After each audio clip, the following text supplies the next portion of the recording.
Vamos a hablar del ciclo cardíaco. El ciclo cardíaco está constituido de una contracción y relajación completa de las cuatro cámaras del corazón durante un latido cardíaco estándar. Aquí se muestra un diagrama en el que vamos a tener tanto las ondas para el electrocardiograma, las de volumen ventricular y las de un fonocardiograma, que van a explicar las diferentes fases de este ciclo.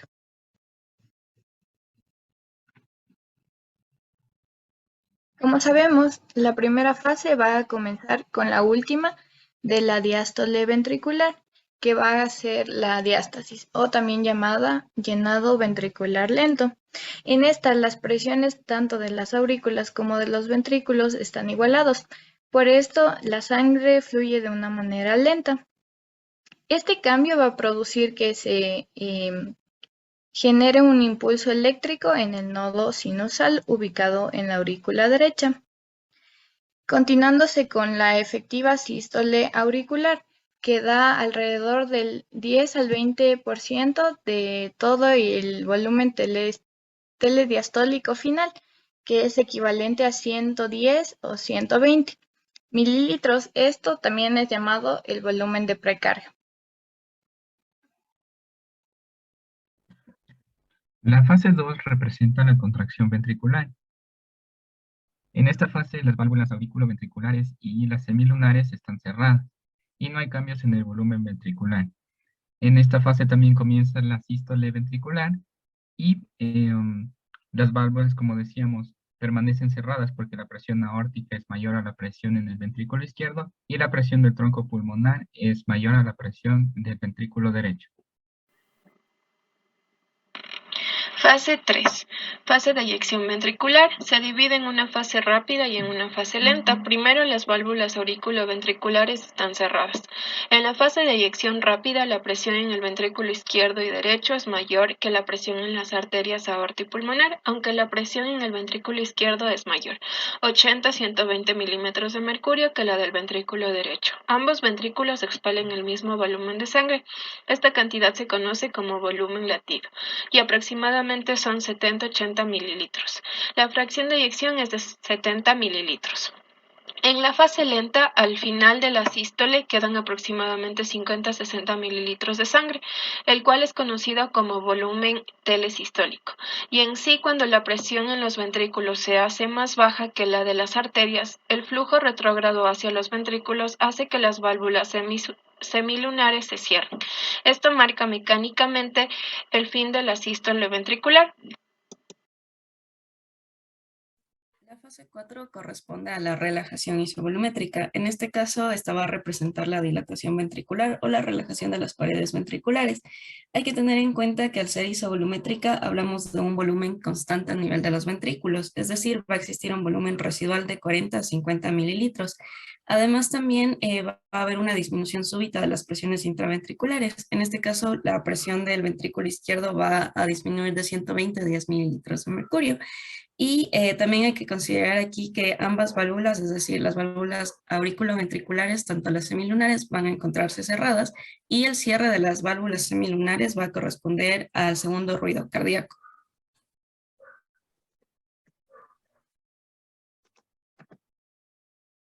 En la fase 5 tendríamos el llenado ventricular rápido. Aquí tenemos un corazón en diástole donde la presión de los ventrículos es menor a la presión de las aurículas.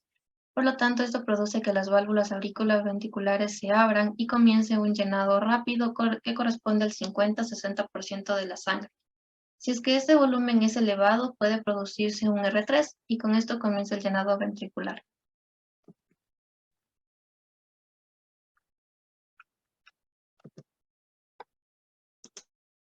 Bien. Entonces, en el pulso venoso yugular tenemos tres ondas positivas y tres ondas negativas.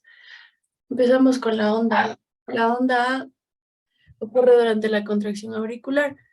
La presión de las aurículas va en aumento, lo que ya no permite que la sangre de la vena yugular siga bajando, entonces las paredes de la vena yugular empiezan a dilatarse y se observa como una onda A. Luego tenemos a la onda C. Al inicio de la sístole se produce la fase de eyección, lo que envía la sangre a la arteria carótida. Esta, al estar junto a la vena yugular interna, va a ejercer un efecto de interferencia del pulso carotidio al pulso venoso y se observa como una onda C. Luego le continúa la depresión X. Aquí inicia la sístole ventricular, lo que aumenta la presión del ventrículo y da paso al cierre de la válvula tricúspide. Al cerrarse la aurícula empieza a dilatarse y disminuye su presión. Entonces el flujo venoso yugular desciende bruscamente y se vacía en la aurícula. Esto ocasiona un colapso de las paredes de la yugular y se observa como una depresión X. Luego tenemos la onda B. Los ventrículos están terminando de contraerse y las aurículas ya están terminando de llenarse, lo que va aumentando su presión. El aumento de la presión no permite el descenso del flujo yugular, por lo que las paredes de la yugular se dilatan y se observa como una onda B. Esto ocurre al inicio de la fase final de la sístole y el punto máximo es en la diástole. De ahí tenemos el descenso de la Y. Esta es el inicio del llenado ventricular que abre la válvula tricúspide. Entonces la presión de la aurícula desciende bruscamente y al caer la presión, el flujo yugular también desciende bruscamente y se produce el colapso de las paredes de la yugular y se observa como un descenso Y.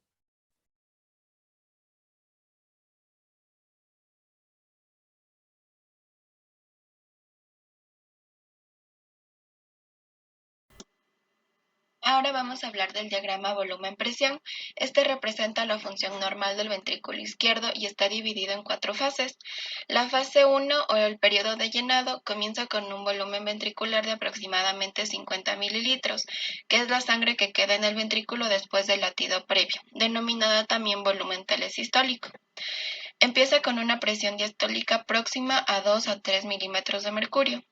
En esta se abre la válvula mitral y al final de esta fase hay un incremento de volumen de sangre hasta aproximadamente 110 a 120 mililitros, que es el volumen telediastólico, y la presión diastólica aumenta hasta 5 a 7 milímetros de mercurio. En la fase 2 o periodo de contracción isovolumétrica, la válvula mitral se cierra y el volumen del ventrículo no se modifica porque todas las válvulas están cerradas. La presión del ventrículo aumenta hasta igualarse a la presión de la aorta, aproximadamente 80 milímetros de mercurio.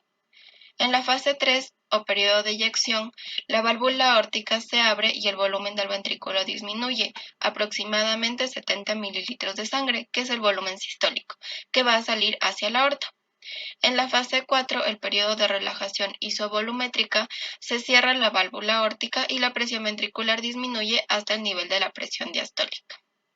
Cuando el corazón bombea grandes cantidades de sangre, el área del diagrama se extenderá más hacia la derecha porque el ventrículo se llena con más sangre durante la diástole.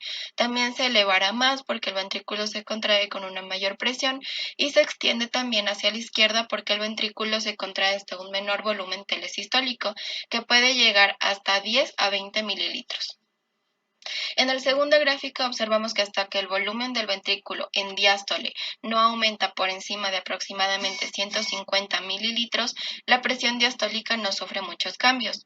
Por encima de este valor, la presión diastólica aumenta porque el tejido fibroso del corazón ya no se puede distender más. El volumen ventricular máximo es de 150 a 170 mililitros. A estos volúmenes elevados, los filamentos de actina y de miosina de las fibras musculares cardíacas están tan separados que la fuerza de contracción se hace menos óptima. Por tanto, la presión sistólica a partir de estos volúmenes va a disminuir.